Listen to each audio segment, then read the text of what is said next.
C'est l'arme par excellence des gardiens de la Révolution. Le drone Shahed, bon marché et facile à lancer, il est utilisé massivement au Moyen-Orient. Et s'il y a bien un pays qui est devenu expert sur le sujet, c'est l'Ukraine. Sollicité par la Maison-Blanche, Kiev dépêche des spécialistes de la lutte anti-drone dans les pays du Golfe. Sans notre expérience, il sera très difficile pour la région du Golfe, l'ensemble du Moyen-Orient et nos partenaires en Europe et en Amérique de mettre en place une protection solide. Nous sommes prêts à aider ceux qui nous aident, ceux qui aident l'Ukraine.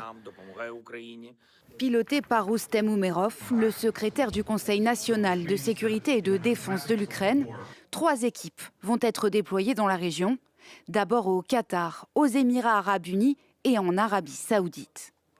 Selon le président ukrainien, au total, 11 pays ont demandé l'aide de Kiev pour lutter contre les drones Shahed, utilisés aussi par la Russie, qui en a lancé plus de 60 000 sur l'Ukraine depuis 2022. Pour les contrer, Kiev a dû redoubler d'inventivité et a misé sur les innovations technologiques. Des drones intercepteurs comme celui-ci sont produits massivement et permettent ainsi d'économiser les précieux systèmes patriotes américains.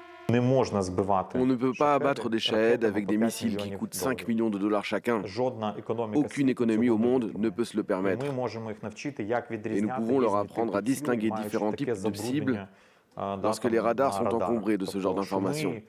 Avec des appareils peu onéreux à usage unique, l'Ukraine a pris le dessus sur un secteur en pleine expansion, un atout tant sur le front que sur le terrain politique, sur lequel Volodymyr Zelensky compte bien capitaliser.